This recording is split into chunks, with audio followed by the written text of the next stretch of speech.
Ladies and gentlemen, welcome back to the grand finals of PK Clan tournament number 4. This is game number 3 in the best of 11 series between Garja and Boneng. Thank you for choosing Interjection as your commentator of choice for this match. If for any reason during the commentary you need to pause it, then there is a pause button located in the bottom left of the player that will facilitate this function. If for any reason you need to stop watching my commentary, then there is an X button in the top right of your internet browser that will allow you to stop watching the video. And finally, we'd like to remind new viewers that there is a subscribe button located just below the video player for your convenience. My name is Interjection, and I'll be guiding you through this match of Age of Empires 3. So, in the south of the map here, we have Garja in the colour red today, taking the French civilization. The first thing he's done is sent his explorer over towards this trading post. Perhaps he wants to build it, but probably not, because he's gone for a 45 coin treasure and has switched a settler to coin here, going for 5 extra coins so that he will have 50 in total. Has over-collected on the coins slightly, but it shouldn't matter too much. He'll switch that settler back to food any moment now, and we'll have enough coin, of course 50 coin, to build the hunting dogs upgrade, or research it more to the point at that market. So, you have two options as France if you start with 200 wood. Option 1 is build the trading post, as I kind of pointed out. Option 2 is to build a market and go for hunting dogs. Of course, with both options, you do have to collect slightly more wood here. Thankfully, he doesn't have to do too much more wood collecting because he's found a 40 wood treasure, which is certainly going to help him out. Not only does he want hunting dogs, he will actually have to build that house as well, as we all know. But anyway, the first option, trading post. Trading post is fine. Players like Goodspeed quite like trading posts, but perhaps Garja prefers a market. But then again, the choice between trading post and market can come down to many other factors in the game, like the map or whatever strategy that you're choosing to play, or perhaps your opponent's civilization choice, maybe. We'll switch over to his opponent, Boneng, in the north of the map, in the colour blue today, playing as the Japanese.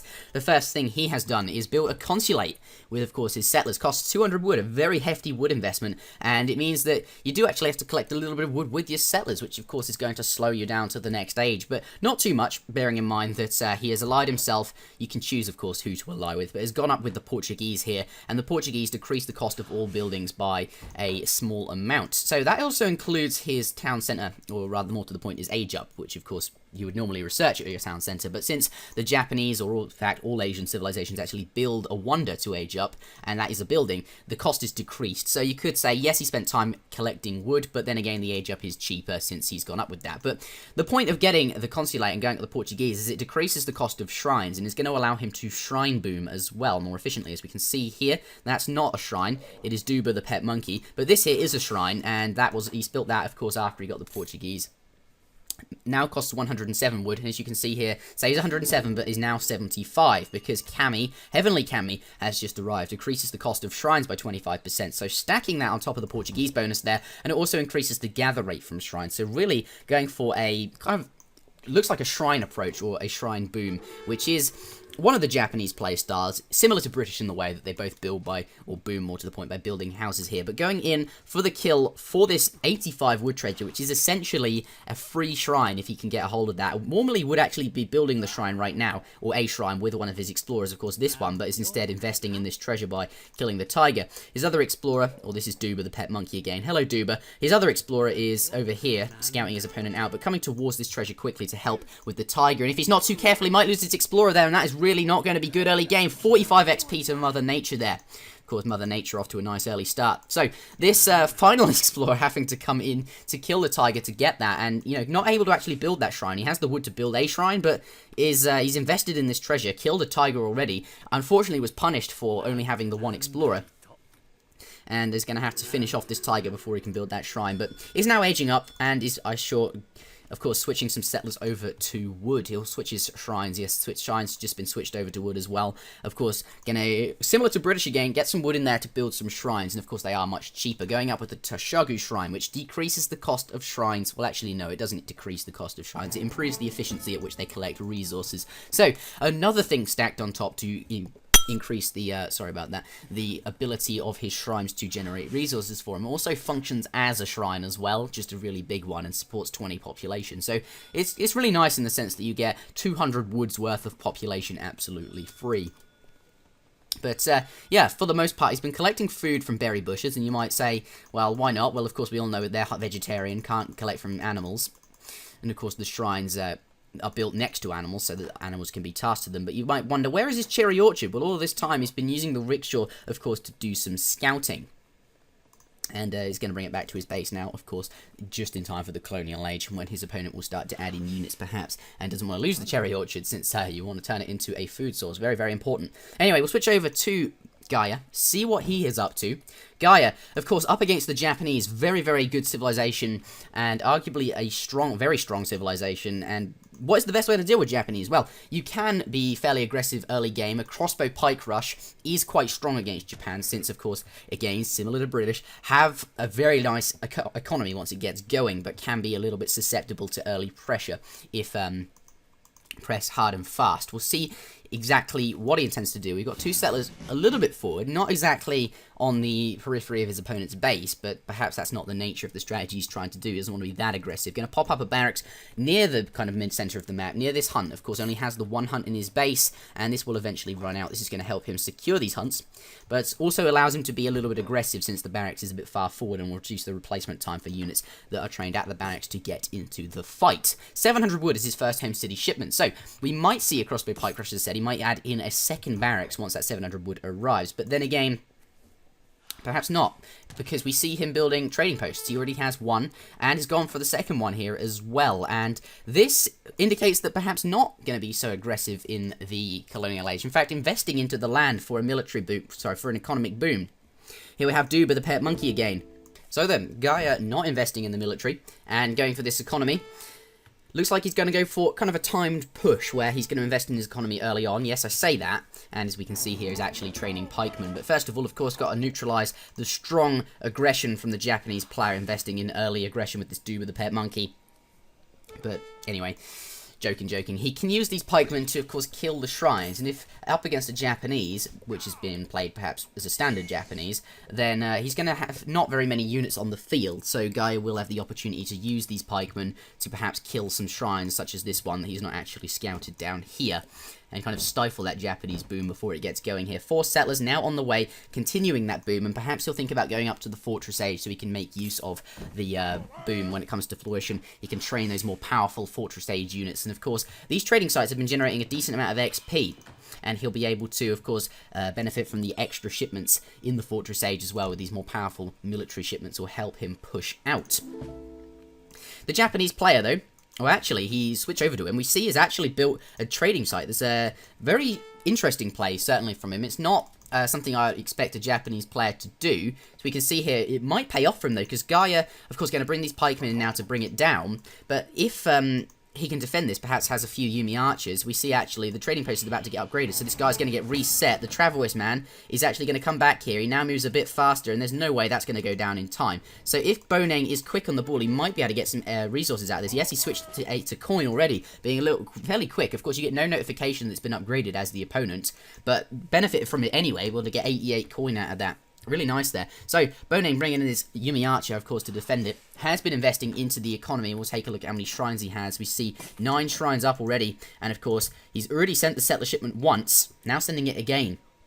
Of course, you can send your shipments twice. So, investing a lot, fairly heavily into the economy here. Only has a few units, but it is enough to stop his opponent from bringing down the trading post that he has invested into. Of course, turn Fog of War off. Maybe switch over to Gaia. We see these pikemen, of course, cost 80 resources each. 8 crossbowmen about to arrive. They're cancelled at the last moment, being sent again. Wow. So, perhaps a little bit unsure whether or not he wants these crossbowmen. I'll discuss that in a moment, but yeah, the pikemen, they cost 80 resources each, and the trade post costs 200. So I wouldn't expect Gaia to leave his pikemen there to get attacked by Yumi archers, which could very clearly take the pikemen out, and it really wouldn't be a good idea. So going to bring these back in, but it's too late. Boneng has already pressed the repair button, and it's already back up to full hit points, and all he's going to do is bring these archers in to force the pikemen away. And whilst this is happening, and he's sieging down this trading post, and he's not actually being successful, he hasn't actually been attacking any of the shrines. The Japanese player has been left, the shrines are fine, and the early pikemen here, the effect of that has been kind of wasted. But, yeah, Gaia now about to click up, going up with the exiled prince, and has 8 crossbowmen that he could have sent, has chosen not to do it, has cancelled it a second time, and I think what he's going through here is he knows that the Fortress Age is where he's going to push. He's not going to train any units right now because, well, yes, he wants to push out at that kind of optimal time. And training units now would make that kind of push sooner, as his economy is now coming to fruition. He's not training any more units. He's going to start massing. But You're not going to train units because he can wait until he's in the Fortress Age and use the food and coin to train the more powerful ones, such as skirmishers, dragoons, or whatever you would like. And doesn't want to send the 8 crossbowmen for the same reason. The crossbowmen would certainly help him push sooner, and it would be useful. Since he has a lot of shipments, it's definitely worth thinking about doing it, and perhaps even I would do it, since you'd be able to then push sooner, but is perhaps concerned about the loss of value, since 8 crossbowmen really does not compare to 8 skirmishers. The only issue is, though, that the 8 skirmishers being sent now, he's got another shipment, and he'll probably have another shipment before these 2 have arrived, so he's not going to get all these shipments out very quickly, and it's going to delay his push, and of course, the longer you leave it, Japanese get stronger and stronger. So, there's that. But certainly not sending the 8 crossbowmen, and instead going to send the skirmishers straight from Value Town. So, we will switch over to Boneng. Of course, now this economy, he's now on a 35 settler economy with 14 shrines up. This is certainly starting to look quite promising, this boom. We see, though, in the meantime, the pikeman here still running around the map. Well, Gaia will switch over to him, has a fair amount of units.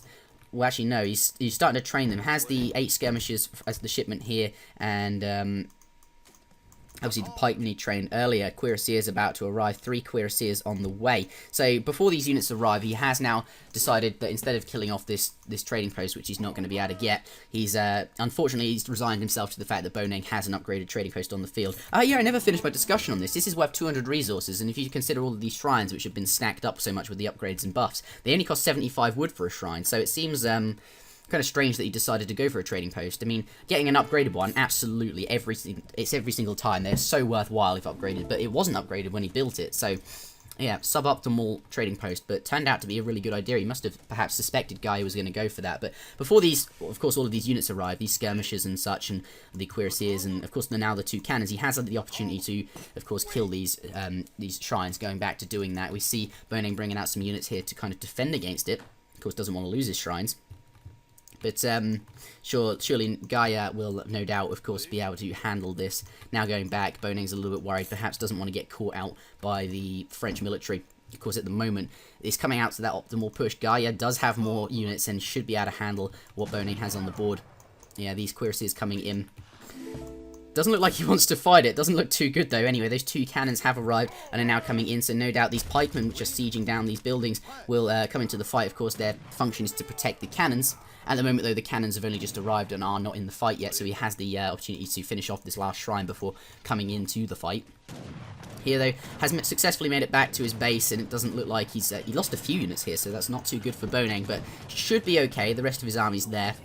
Anyway, talk about this one pikeman, very low hit points, took it out of his army, and it's never good to split your army up because, of course, it'll be less powerful. You think about it, you can snap a single stick, but if you have lots of sticks together, it's very hard to do. I've used that analogy before, and it absolutely sucks. Yeah, now I'm going to start sieging down these shrines just before the cannons arrive. There they are, and now bringing in the pikemen as well, I would expect. But this single pikeman on its own isn't going to do very much in the army. Since it is low hit points, it probably die very easily anyway, so you might as well use it to siege down these buildings, and it's going to be very frustrating for Boneng, because that attack siren is going to be going off constantly.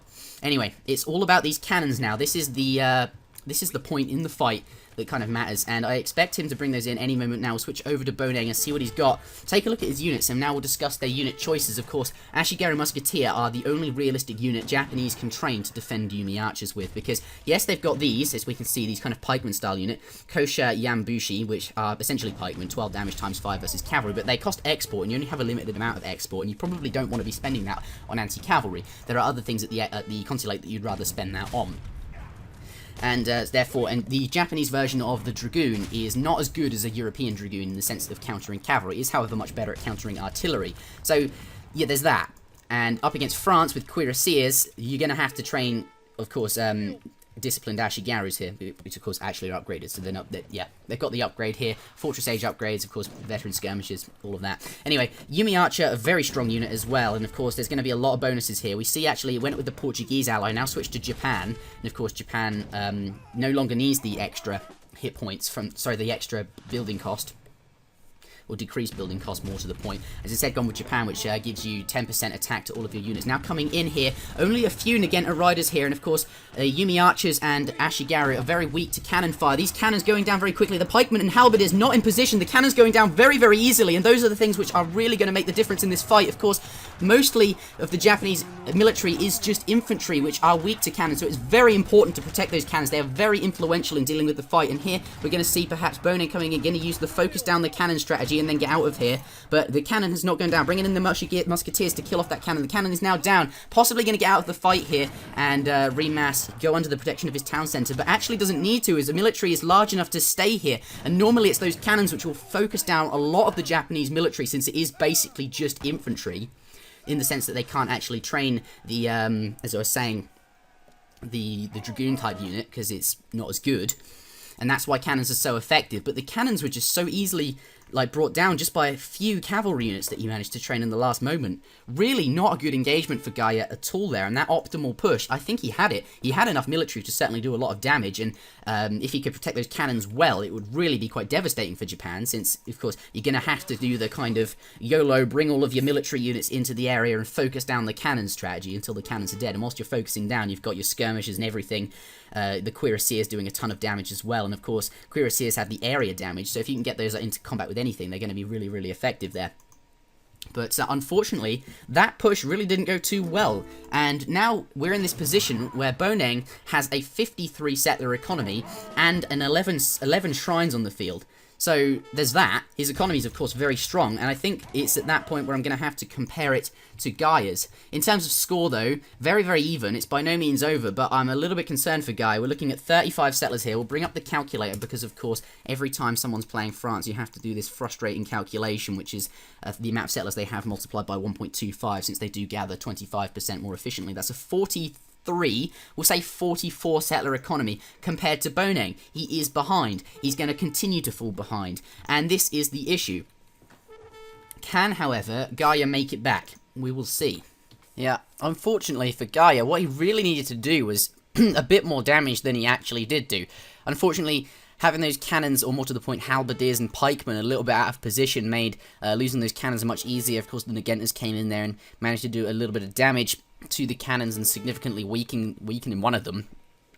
And it just meant that not enough damage was done to the military here, and yeah, he needed to force Japan really to work hard to get his opponent out of his base at the expense of his economy, and maybe do some damage to infrastructure like town centers and what have you if he was able to keep Japan back. The issue is Japan needs to find that time to come in and deal with the cannons, but they're constantly going to be waiting until that time comes, and if it doesn't come because they just can't mass enough units up and the pressure's still there, then you can really do a lot of damage. But yeah, not happening today. Here we see some musketeers, and they were coming around this side. I thought perhaps to take down the trading route, but and then he, of course, could build it himself since it is upgraded. He'd then have 2 on the spot. But coming in here, looks like Gaia setting up to come in and take these out. I thought the halberdiers were going to come in and get them into hand combat to slow these guys down so they can't escape.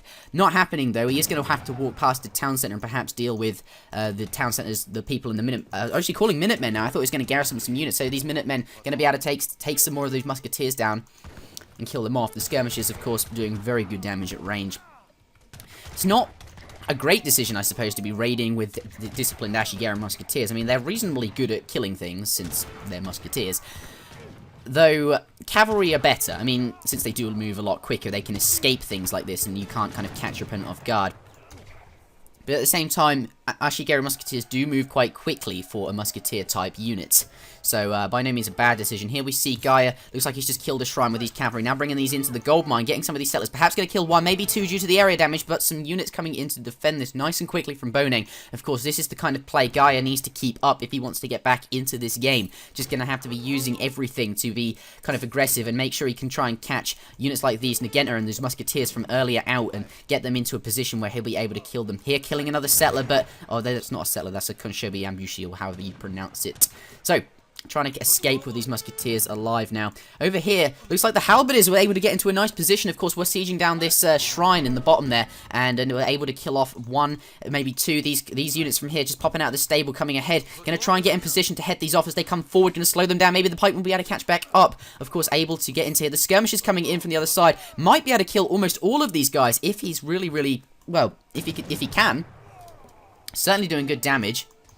Really, really good job there from Garja. But Garja, of course, now adding in a town centre, or has actually had this up, and of course his third town centre gone up. He's gotten to that point where he's not going to be able to he's not going to be able to outmass the Japanese with his optimal push, because it certainly didn't go to plan as we saw, and has gotten to that point where he's really going to have to start investing into his economy to kind of keep up with Japan. And I said Japan will outboom French, and that is true, but at the same time, Boneng is limited to the fact that he can only train 75 settlers. Japan, of course, have that 75 settler limit, and all of these shrines which were around the map now have gone down. The only ones he can build are the ones in his base here, which don't actually have any units on them, so it's only got 0 out of 4, and of course coin mines are starting to run out. So providing he can run around the map and keep control of the map, such as its coin mines and things, then he can certainly stifle the Japanese.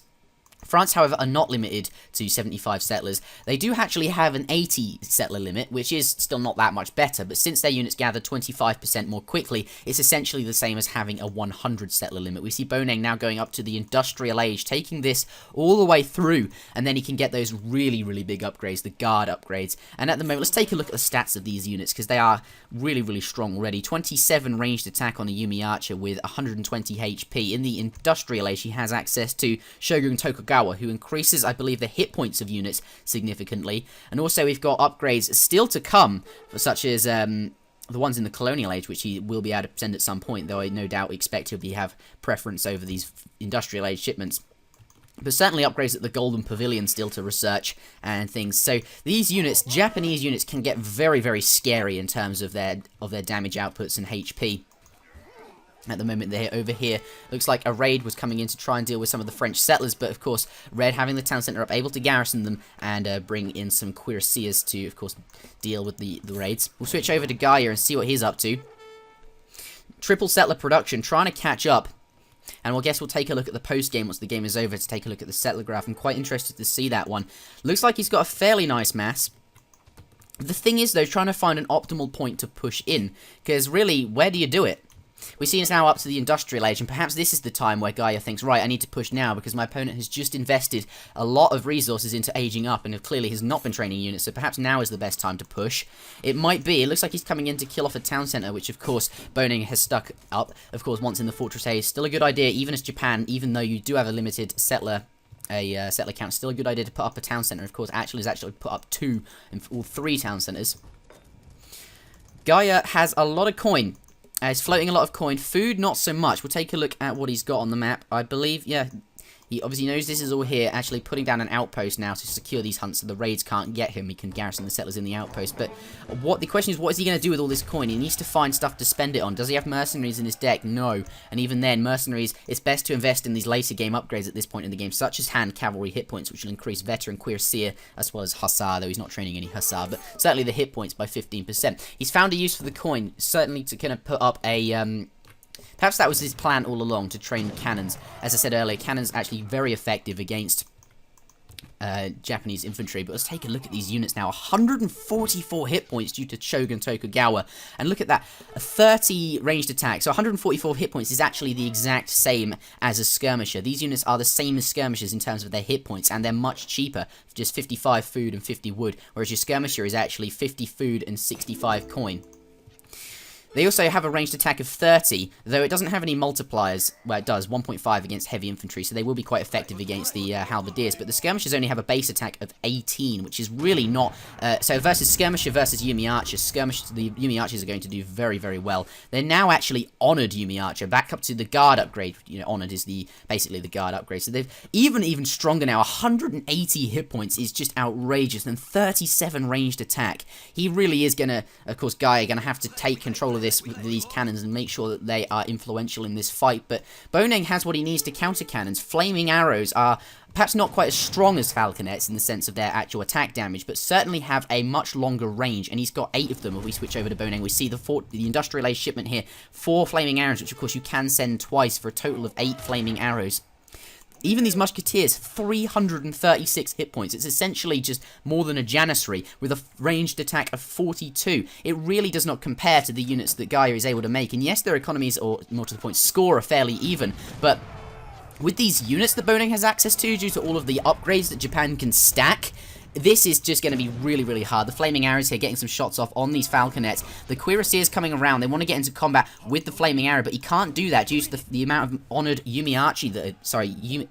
honored Ashigaru Musketeers coming in to engage those kind of Yumi archers which were slightly out of position, but maybe it was Aaliyah, of course, luring them towards the Ashigaru. Here the Flaming Arrows just getting into position. Shogun Tokugawa himself coming up to one-bang some of these cannons, doing 68 attack, which is almost basically half of, or not quite half, but obviously a significant portion of damage to those. Shogun Tokugawa might be going down due to those halberdiers, but it really does not matter. Culverin here to try and counter out some of these Flaming Arrows, but the Flaming Arrow will just focus down the Culverins and make them go down, and all of the cavalry, all of the halberdiers going down, and there are still plenty of Yumi archers, Ashigaru Musketeers in there to defend against these cavalry, and he's run out of skirmishes, those Yumi archers doing work, and honestly that looks like the end of Garja's military, and now Boneng has the leading military, and of course also has a stronger economy. That looks like it is the end of the game there. Garja calling it GG. I'm not going to reveal the score to the other games so far, so I would recommend watching them in order, but I think starting from the very next video, I am going to be revealing the score at the end of the videos, so I'll let you know just before, so you don't have to spoil it, just in case you are watching them not in order for some reason. But thank you very much for watching. Let's take a look at the post-game very quickly here. We'll take a look at the village account, which I was quite interested to see. Here we have...